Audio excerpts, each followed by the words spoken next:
السلام عليكم ورحمة الله وبركاته. إن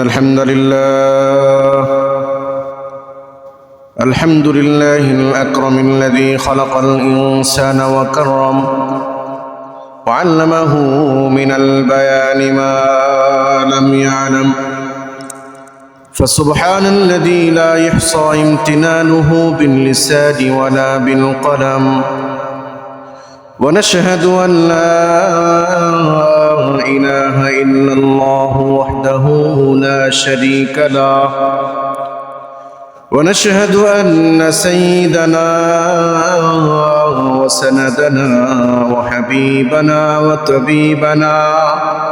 وطبيب قلوبنا ومولانا محمدا عبده ورسوله.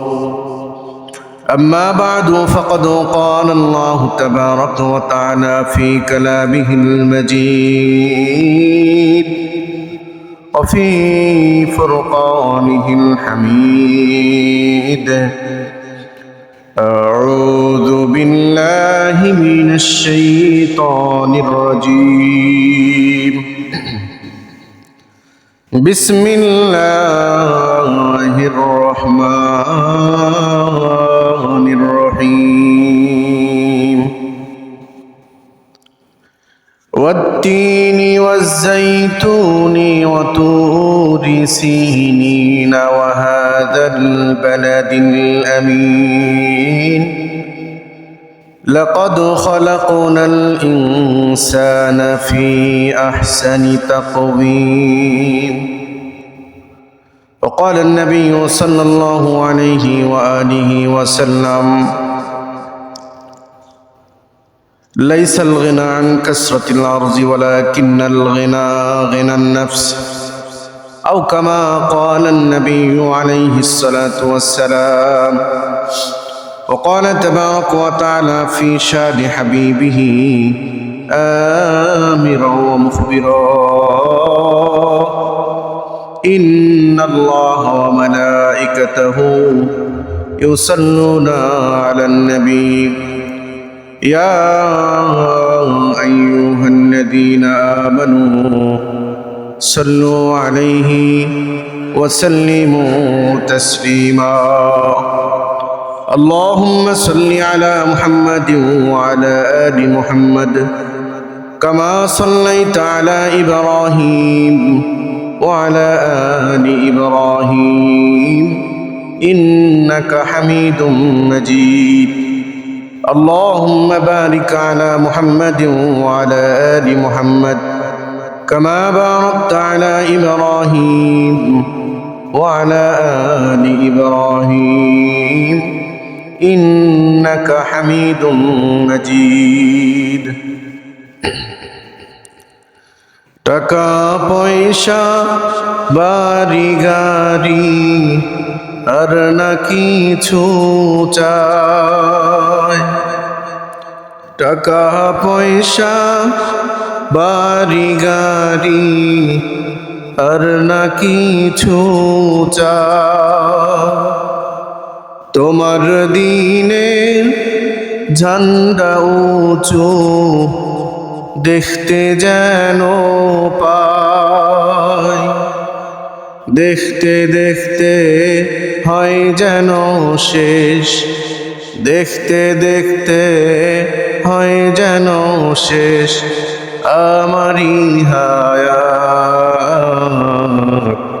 আমরা তোমার অবুঝ বান্দা, তুলেছি দুহাত। বালাগাল উলা বিকামালিহি কাশাফাদ দুজা বিজামালিহি হাসুনাত জামিউ খিসালিহি সাল্লু আলাইহি ওয়া আলিহি। রহে মেরা মস্কন हवाली काबा, रहे मेरा मस्कन हवाली काबा, बने मेरा मदफन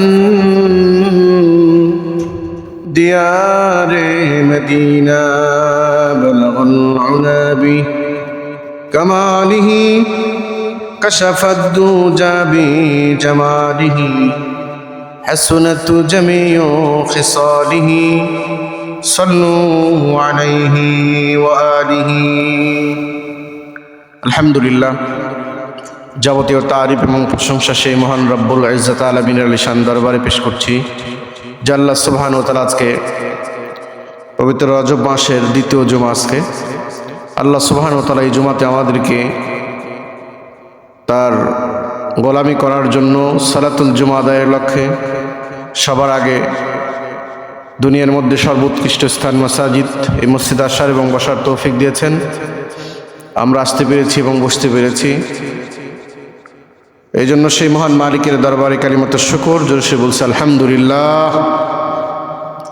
লক্ষ লক্ষ দরুদ এবং সালাম বর্ষিত হোক সরকারে দো জাহান শফিউল মুজলিমিন সৈয়দুল আম্বিয়া ওয়াল মুরসালিন খাতামুন নবিয়িন রাহমাতুল লিল আলামিন জনাবে মুহাম্মদুর রাসূলুল্লাহ সাল্লাল্লাহু আলাইহি ওয়া আলিহি ওয়া সাল্লামের। সম্মানিত হাজিরিন, পৃথিবীতে যা কিছু আমরা দেখছি এবং কিয়ামত অবধি যা কিছু থাকবে, এটা আল্লাহ তাবারক ওয়া তাআলার এক অফুরন্ত নিয়ামত রাজি, যে নিয়ামত আল্লাহ পাক পৃথিবীবাসীদেরকে দিয়ে ভরপুর করেছেন। পৃথিবীতে যা কিছু আছে তার মধ্যে সবচেয়ে দামি হলো ইনসান, সবচেয়ে দামি হলো ইনসান, মানুষ। দিন বলেন, রাত বলেন, সূর্য বলেন, গ্রহ নক্ষত্র, চন্দ্র তারা, এই বিশাল আসমান, বিশাল জমিন,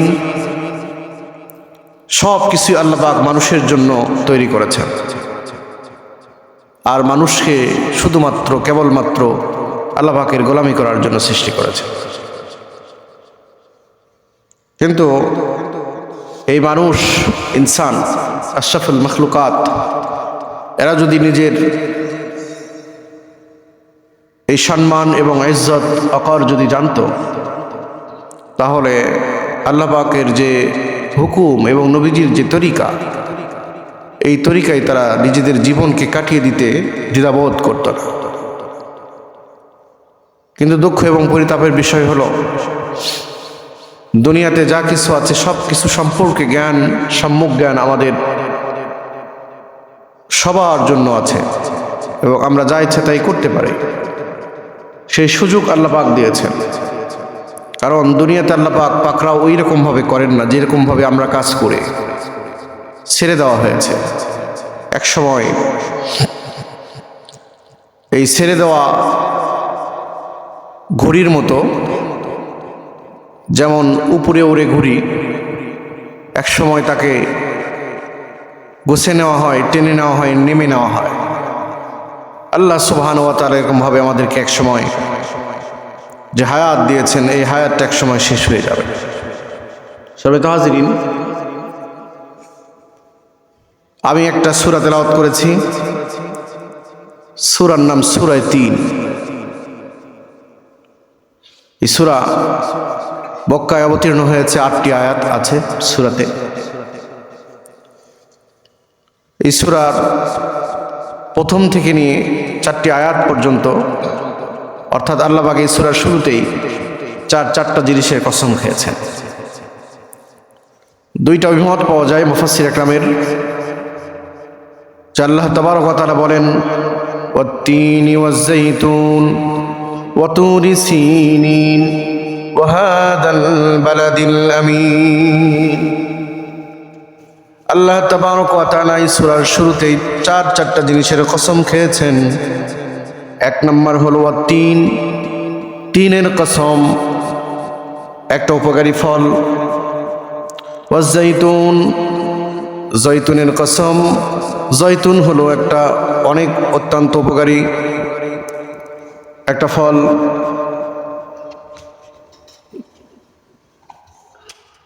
এই জৈতুন সম্পর্কে আল্লাহ সুবহানাহু ওয়া তাআলা বলেছেন, এটা হলো মোবারক এবং বরকতময় একটা তেল। জৈতুনের তেল, এটা কি হয়? বরকতময় হয়। অত্যন্ত গুরুত্বপূর্ণ কথা, গুরুত্বপূর্ণ ফল। এর মধ্যে অনেক বরকত রয়েছে। 3 নম্বর কসম আল্লাহ পাক খেয়েছেন ওয়াতুরি সিনিন, সিনাই পর্বতের কসম। 4th নম্বর কসম আল্লাহ পাক বলেন ওয়াহাদাল বালাদিল আমিন। 2টা তাফসীর পাওয়া যায়। জগৎ বিখ্যাত মুফাসসির হযরত আব্দুল্লাহ ইবনে আব্বাস রাদিয়াল্লাহু তাআলা বলেন, এই আয়াত দ্বারা তিন এবং জাইতুন দ্বারা 3 দ্বারা বোঝানো হয়েছে বাইতুল মুকাদ্দাস, আর জাইতুন দ্বারা শামকে বোঝানো হয়েছে। অর্থাৎ যেখানে অসংখ্য অগণিত পয়গম্বর জন্ম নিয়েছিলেন, পৃথিবীতে আসছিলেন, এই 2টা জিনিস দিয়ে 2টা জায়গাকে বোঝানো হয়েছে। আর অর্থাৎ এই সূরার মধ্যে আল্লাহ সুবহানাহু ওয়া তাআলা হযরতে যেমন শাম দেশে অর্থাৎ বাইতুল মুকাদ্দাসে হযরত ঈসা পয়গম্বর আলাইহিস সালাতু ওয়াস সালাম জন্মগ্রহণ করেছিলেন, এবং শামে হযরতে মূসা পয়গম্বর আলাইহিস সালাতু ওয়াস সালাম আসছিলেন। এই 2টার কসম আল্লাহ পাক খেয়েছেন। 2টা স্থান যেখানে অসংখ্য অগণিত পয়গম্বরকে আল্লাহ পাক পৃথিবীতে প্রেরণ করেছিলেন। তারপরে আল্লাহ পাক বলেন ওয়াতুরি সিনিন, সিনাই পর্বতের কসম, একটা পবিত্র পর্বত যেখানে আল্লাহ তাবারক ওয়া তাআলা তার জলিলুল কদর পয়গম্বরের সাথে কথা বলেছেন। আল্লাহ পাক অন্যত্রে বলেন ওয়া কাল্লামাল্লাহু মূসা তাকলিমা, মূসার সাথে আল্লাহ পাক কথা বলেছেন। মূসা আলাইহিস সালাতু ওয়াস সালামের সাথে তুর পর্বতে কথা বলেছেন, পবিত্র পর্বত। সরাসরি আল্লাহ পাক মূসা পয়গম্বরের সাথে কথা বলেছেন।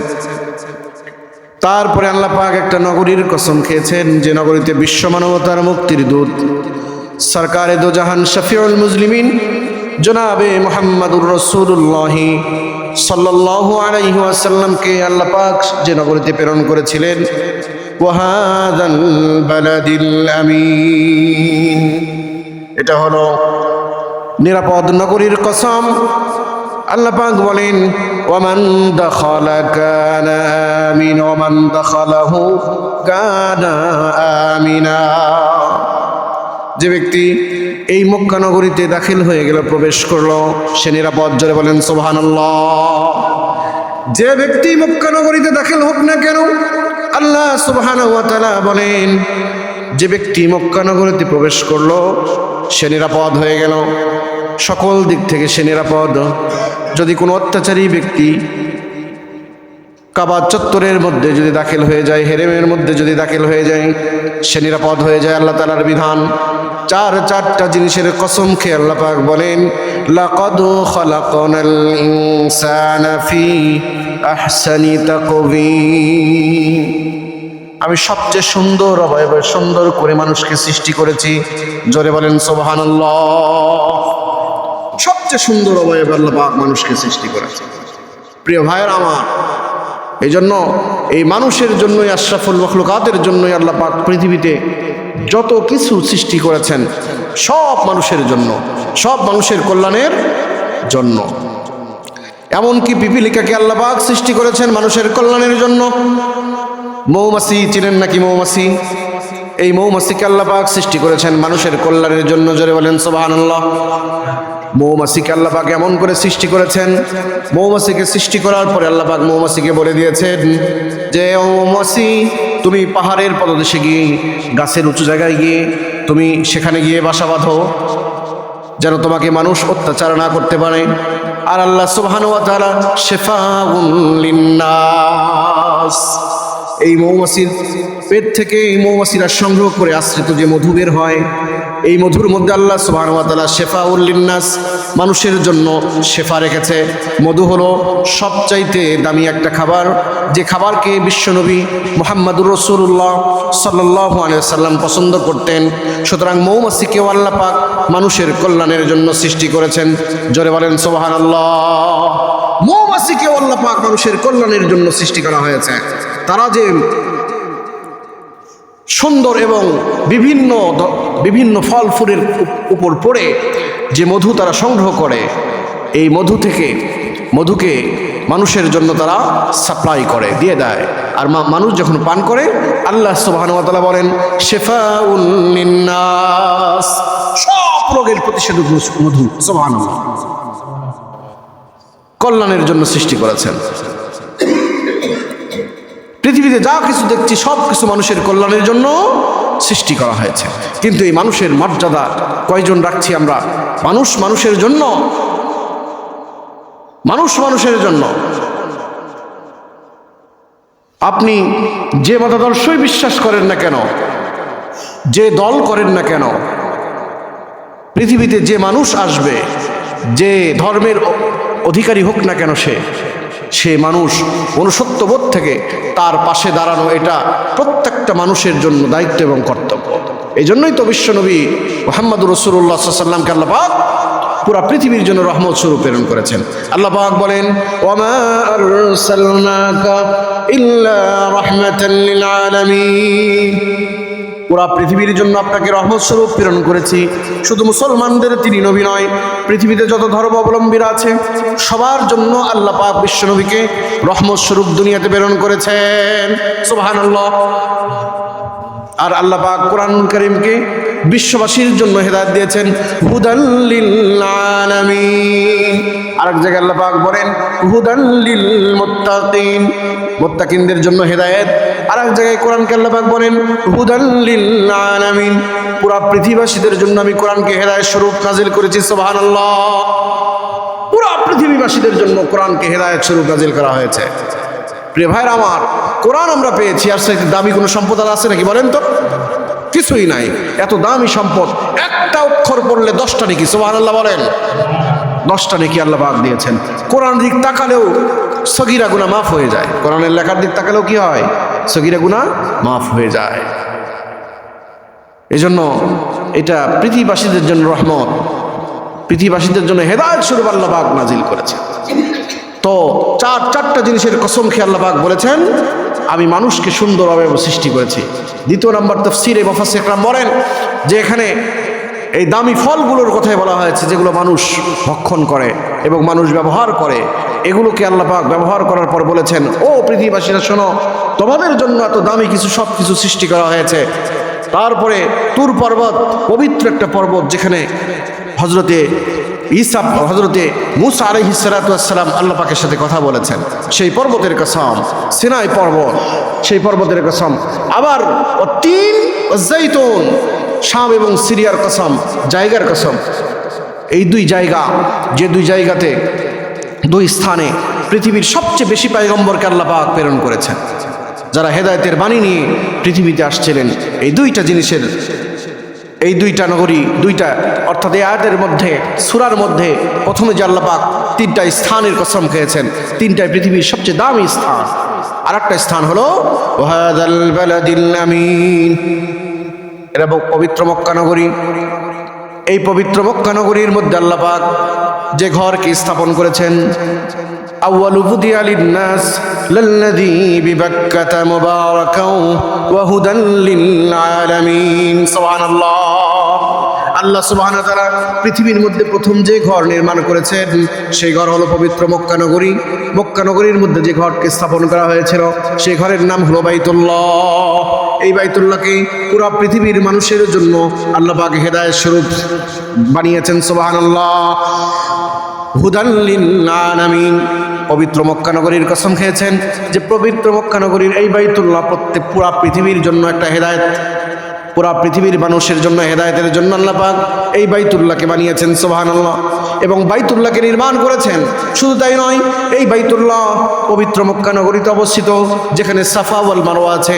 আল্লাহ পাক বলেন ইন্নাস সাফা ওয়াল মারওয়াতা মিন শাইরিল্লাহ ফামান হাজ্জাল বাইতা আও ইতামারা ফালা জুনাহা আলাইহি। আল্লাহ সুবহানাহু ওয়া তাআলা বলেন এই পবিত্র মক্কা নগরীতে সাফা এবং মারওয়া পাহাড় আছে, পবিত্র পাহাড়। যারা সাই করবে তাদের জীবনের সব গুনাহ আল্লাহ পাক মাফ করে দেন। এই পবিত্র নগরীর কসম খেয়েছেন। শুধু তাই নয়, এই পবিত্র নগরীতে এমন একটা স্থান আছে মাকামে ইব্রাহিম। মাকাম ইব্রাহিমে হযরত ইব্রাহিম খলিলুল্লাহ, আল্লাহ পাকের খলিল, দাঁড়িয়ে সালাত আদায় করেছেন। ওখানে মাকামে ইব্রাহিমে যদি কেউ 2 রাকাত সালাত আদায় করে, আল্লাহ সুবহানাহু ওয়া তাআলা তার জীবনের সব গুনাহ মাফ করে দেন। আল্লাহ সুবহানাহু ওয়া তাআলা তার খলিলকে ওই স্থান দিয়েছিলেন, যে স্থানের উপর দাঁড়িয়ে তিনি ইবাদত করতেন, সেটা হলো মাকাম ইব্রাহিম। এটাও অবস্থান হলো মক্কা নগরীতে। মক্কা নগরীতে অবস্থান রয়েছে হলো আরাফা, যেখানে বাবা আদম আলাইহিস সালাম এবং মা হাওয়া আলাইহিস সালাম দুইজনের সম্পর্ক হয়েছিল, অর্থাৎ আবার পূর্ণ মিলন হয়েছিল, পরিচিত হয়েছিল ওখানে, আবার এসে তারা মিলন হয়েছিল ওখানে। এই স্থান যেখানে হজের হলো ফরজ হলো কি আরাফার ময়দানে অবস্থান করা। এই আরাফা অবস্থান হলো মক্কা নগরীতে। শুধু তাই নয়, এই মক্কা নগরীতে একটা হজরে আসওয়াদ নামের একটা পাথর আছে, যে পাথরকে চুমা খেলে জীবনের সব গুনাহ আল্লাহ পাক মাফ করে দেন।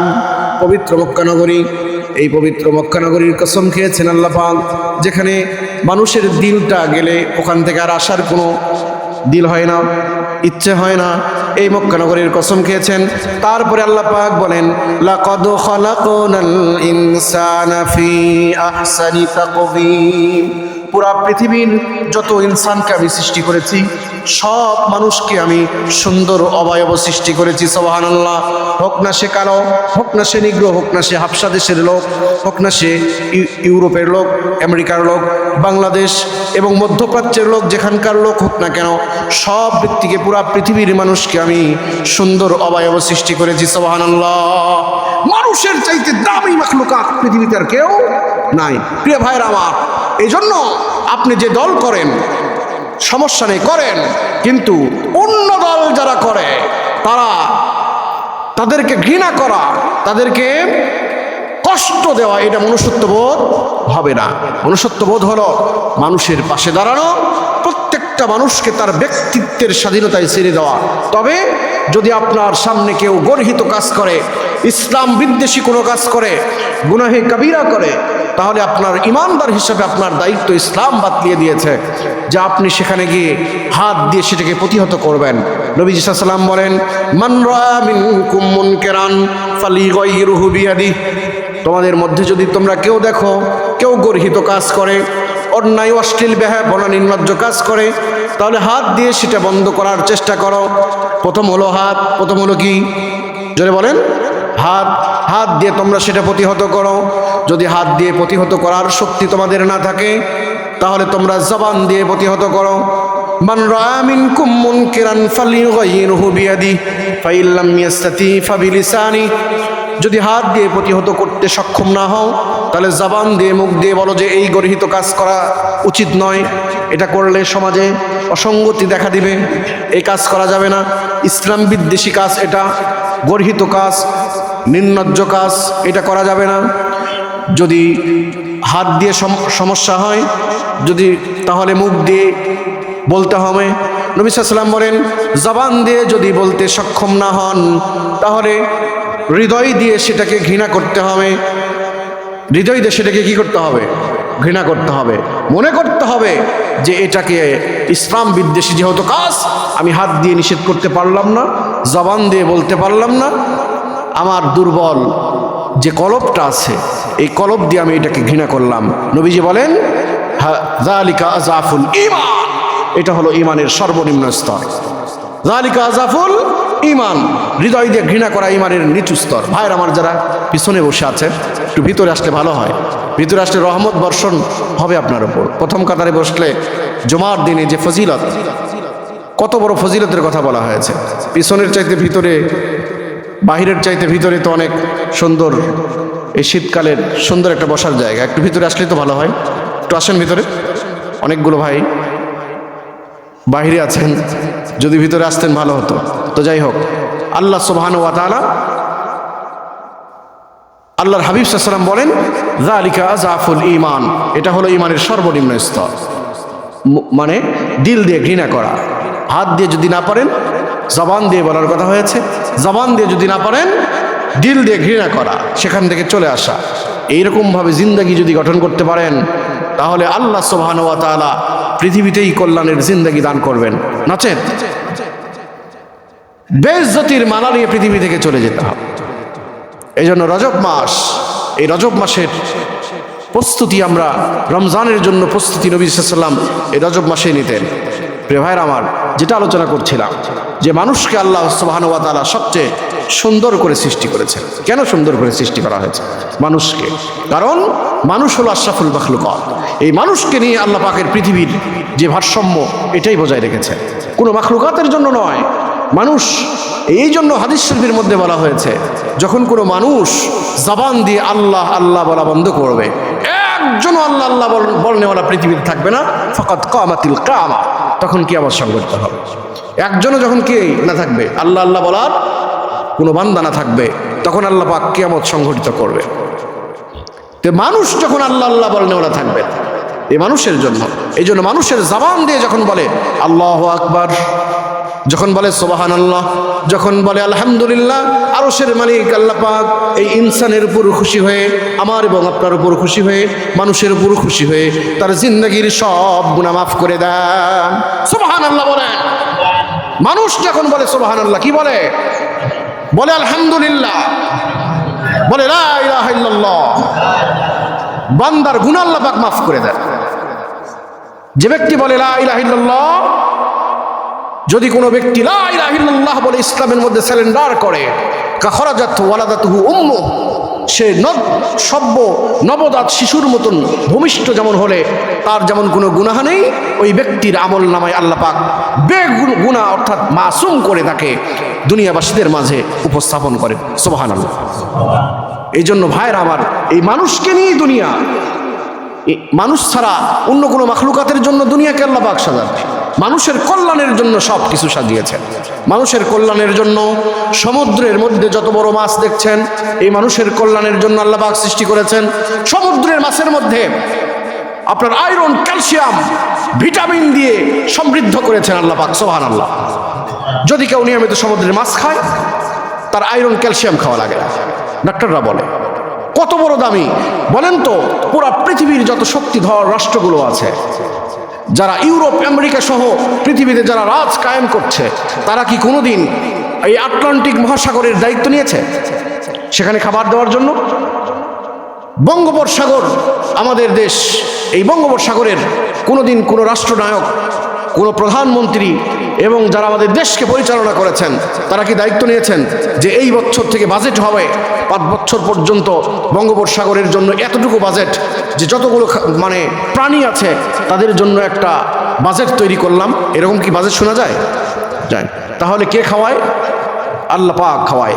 আবার এত সুস্বাদু খাবার, এত সুস্বাদু মাছ, ইলিশ, তার ঘ্রাণ কি মাশাআল্লাহ। কিন্তু দুঃখ হলো, পরিতাপের বিষয় যে আমাদের দেশের জাতীয় মাছ নাকি ইলিশ। এই ইলিশটা আমাদের দেশের আপামর জনতা প্রত্যেকজনের ঘরে আসা একটা ডিফিকাল্ট, অনেক কঠিন সাধ্য ব্যাপার হয়ে গেছে এটা। এই গন্ধ ঘ্রাণটা নেওয়া অত্যন্ত কঠিন হয়েছে। কিন্তু কত সুন্দর করে আল্লাহ পাক অসংখ্য অগণিত লক্ষ লক্ষ প্রাণীকে আল্লাহ পাক এই সমুদ্রের মধ্যে বিচরণ করেছেন মানুষের কল্যাণের জন্য। সুবহানাল্লাহ। আমি যে শুরুতেই বলেছি, পিপিলিকাকে আল্লাহ পাক বানিয়েছেন মানুষের কল্যাণের জন্য। সুবহানাল্লাহ। শুধু কি তাই, মৌমাছিকে বিজ্ঞান বলে এই মৌমাছির মধ্যে 2টা পাকস্থলী আছে। মেডিকেল সায়েন্স এটা, এই মৌমাছির মধ্যে 2টা পাকস্থলী আছে। একটা পাকস্থলী সে খায়, সেখানে জমা রাখে, আর একটা পাকস্থলী ওই মধুকে সব প্রকারের, সকল প্রকারের, যত প্রকারের মানুষের বডি স্ট্রাকচারের মধ্যে যেগুলো অকল্যাণ, সেটাকে সব কিছু সে রিফাইন করে আর একটা পাকস্থলীর মধ্যে ওটা পুষে তারপরে তার বাসার মধ্যে ঢেলে দেয়। সুবহানাল্লাহ। আর আল্লাহ পাক বলেছেন শিফাউল লিন্নাস, এই মৌমাছির যে মানে মধু সংগ্রহ করে যে তারা, এই মধুর মধ্যে শিফাউল লিন্নাস, মানুষের জন্য শেফা রয়েছে। সুবহানাল্লাহ। মহাবর্ষক হলো মৌমাছি, মানে মধু। নবী সাল্লাল্লাহু আলাইহি ওয়াসাল্লাম মধু পান করতেন। কি করতেন? মধু, মানে সুঘ্রাণ মধু পান করতেন। বিভিন্ন কালারের মধু আছে। নবী সাল্লাল্লাহু আলাইহি ওয়াসাল্লাম মধুকে পছন্দ করতেন, মধুপান করতেন সব সময়। এই জন্য শীতকালে বেশি বেশি মধু পান করা। মৌমাছিকেও বানানো কার জন্য? আর একটা তাফসীরে আছে যে একটা মাছি এক ফোঁটা মধু তৈরি করতে কমপক্ষে যখন তার মধ্যে এক ফোঁটা মধুর যে এই মধুটা আসে, কি করে জানেন মৌমাছি? এই এক ফোঁটা মধু তার ভিতরে আসার জন্য ৭০,০০০ বার বিশ্বনবী মুহাম্মদুর রাসূলুল্লাহ সাল্লাল্লাহু আলাইহি ওয়াসাল্লামের উপর দরুদ পড়ে, তারপর তার মুখের মধ্যে এক ফোঁটা মধু আসে। আল্লাহু আকবার বলেন। সেই মধু আমরা পান করি। শেফাউল লিন্নাস, আল্লাহ পাক বলেছেন মানুষের জন্য শেফা। কতবার দরুদ শরীফ পড়ে? মৌমাছি, এই মৌমাছির জন্য আল্লাহ পাক সূরা নাজিল করেছেন কোরআনে। সুবহানাল্লাহ বলেন। পৃথিবীতে যত কিছু দেখছি সব কিছু মানুষের কল্যাণের জন্য। লোহা দেখছি আমরা, লোহা ছাড়া কি না হয়? লোহা গাড়িতে লাগে, বাইকে লাগে, সাইকেলে লাগে, আপনার হেলিকপ্টার, বিমান থেকে শুরু করে যত কিছু পৃথিবীতে দেখছেন লোহা লাগে কি না লাগে না বলেন? পৃথিবীর কোনো মানুষ লোহার একটা পার্ট সৃষ্টি করতে পারবে? কেউ পারবে না। আল্লাহ পাক বলেন ওয়ানজালনাল হাদিদ, আনজালনাল হাদিদ মানে আমি লোহাকে নাজিল করেছি। সুবহানাল্লাহ বলেন। এই জন্য পৃথিবীর কোনো বিজ্ঞানী আজ পর্যন্ত লোহাকে আবিষ্কার করতে পারেনি। সুবহানাল্লাহ বলেন। আল্লাহ সুবহানাহু ওয়া তাআলা লোহার জন্য একটা সূরা নাজিল করেছেন। সুবহানাল্লাহ বলেন। সেই সূরার নাম সূরাতুল হাদিদ। কি নাম? সূরায়ে হাদিদ, লোহার সূরা। এটা হলো বিজ্ঞানময় কোরআন। কোরআনের প্রত্যেকটা ভার্সনে বিজ্ঞানের সাথে সম্পর্ক। বিজ্ঞানময় কোরআন মানে বিজ্ঞানের আবিষ্কার হয়েছে ৩০০ বছর আগে, আর কোরআন নাজিল হয়েছে ১৫০০ বছর আগে। সুবহানাল্লাহ বলেন। সেই কোরআনের প্রত্যেকটা আয়াত থেকে তারা আজকে বিজ্ঞান অ্যানালাইসিস করে করে তারা মিলায় আর বলে বিজ্ঞানময় কোরআন। না, বিজ্ঞান এসে বলে এই যে আপনার মহাকাশ বিজ্ঞানীরা তারা গবেষণা করেছে যে এতগুলো জায়গা পৃথিবীতে কোথায়। নবী সাল্লাল্লাহু আলাইহি ওয়াসাল্লাম বলেন সর্বশেষ জান্নাতপ্রাপ্ত যিনি হবেন তাকে আল্লাহ পাক এই দুনিয়ার সমপরিমাণ 10 দুনিয়া পরিমাণ জান্নাতের জায়গা দিবেন। সুবহানাল্লাহ। বিজ্ঞান বলে যে এতগুলো জায়গা কিভাবে দিবে মানুষ, কিভাবে দিবে? তারা অ্যানালাইসিস করে তাদের অ্যানালাইসিস শেষ, তারা প্রথম আসমানের তলাস পর্যন্ত খুঁজে পায়নি। সুবহানাল্লাহ বলেন। আর আল্লাহ পাক বলেন ওয়া সাবআ সামাওয়াতিন তিবাকা, আমি 7 আসমান সৃষ্টি করেছি। সুবহানাল্লাহ। প্রথম আসমানের তলা খুঁজে পায়নি বিজ্ঞান। এই বর্তমান প্রযুক্তি ব্যবহার করে, টেকনোলজি ব্যবহার করে প্রথম আসমানের কি পায়নি? তলা খুঁজে পায়নি। তারা আবিষ্কার করেছে, তারকা আবিষ্কার করেছে। এই তারকারাজি থেকে শুরু করে এই গ্যালাক্সি, ব্ল্যাক হোল থেকে শুরু করে যত কিছু বিজ্ঞানরা যা কিছু আবিষ্কার করেছে এগুলো সব প্রথম আসমানের নিচে। এইরকমভাবে 7টা আসমান আল্লাহ পাক সৃষ্টি করেছেন, অসংখ্য অগণিত জায়গা। এই পৃথিবী থেকে চন্দ্র কত দূর? কত লক্ষ কোটি? বড় বলেন তো। এই পৃথিবী থেকে 13 কোটি 9 কোটি 30 লক্ষ 9 কোটি 30 লক্ষ গুণ বড় সূর্য এই পৃথিবী থেকে। চিন্তা করা যায় কতটুকু জায়গা আল্লাহ পাক আছে বানিয়েছেন। এই জন্য প্রিয় ভাইরা আমার, আল্লাহ সুবহানাহু ওয়া তাআলা মানুষকে সবচেয়ে সুন্দর অবয়ব সৃষ্টি করেছেন। পৃথিবীতে যা কিছু দেখছি এটা মানুষের জন্যই সৃষ্টি করা হয়েছে, অন্য কোনো মাখলুকাতের জন্য সৃষ্টি করা হয়নি। কিন্তু অন্য কোনো মাখলুকাতকে আমাদের কল্যাণের জন্য সৃষ্টি করা হয়েছে। এই জন্য কুকুরকেও সৃষ্টি করা হয়েছে আমাদের কল্যাণের জন্য। কুকুরকে যদি এক লোকমা খাবার দেন আপনাকে ভুলবে না। শেখ সাদি বলেন সাগেরা লোকমায়ে হরগিজ পরামর্শ নগর দদগর জনি সদলাও বাতাসং। শেখ সাদি বলেন কুকুরকে যদি তুমি এক লোকমা খাবার দাও 100 পাথর মারলেও তোমার বাড়ি থেকে সে যায় না। কুকুরের মধ্যে মালিককে অনুসরণ করার ফরমাবরদারি আল্লাহ পাক তাকে দিয়েছেন। নাপাক প্রাণী, কিন্তু সে মালিকের নাফরমানি করে না। যে তাকে খাবার দেয় তার বাড়িতে সে থেকে যায়। কুকুরকেও বানানো হয়েছে আমাদের কল্যাণের জন্য। গরু, মহিষ, ছাগল যা কিছু দেখছেন সব কিছু মানুষের কল্যাণের জন্য। এই জন্য আর আমাদেরকে সৃষ্টি করা হয়েছে আল্লাহ পাকের ইবাদতের জন্য। এই জন্য আসুন আমরা সবাই সবার পাশে থাকি, ইনশাল্লাহ বলেন। আমরা যদি সবার পাশে থাকি তাহলে মনুষ্যত্ববোধ সমাজে জাগ্রত হবে। এই মনুষ্যত্ববোধ যদি জাগ্রত না হয়, আমি পৃথিবীতে আসছি, এক সময় চলে যাব, আসা যাওয়া, পেশাব পায়খানা, খাওয়া দাওয়ার মধ্যেই থেকে যাবে। আমার এবং আপনার নাম পৃথিবীবাসীরা ভুলেও স্মরণ করবে না। একটু নজর করে দেখুন, যারা পৃথিবীতে চলে গেছে কোনো তাদের দ্বারা খাওয়া দাওয়া, জায়গা কিনা, জমি কিনে বাড়ি করা, এটা ছাড়া আর কিছুই হয়নি।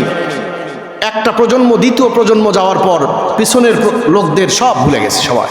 এই জন্য আল্লাহ সুবহানাহু ওয়া তাআলা আমাদের সবাইকে মনুষ্যত্ববোধ জাগ্রত করে বাকি জিন্দেগি অতিবাহিত করার তৌফিক দান করেন। আল্লাহুম্মা আমিন ওয়া মা তৌফিক ইল্লা বিল্লাহ।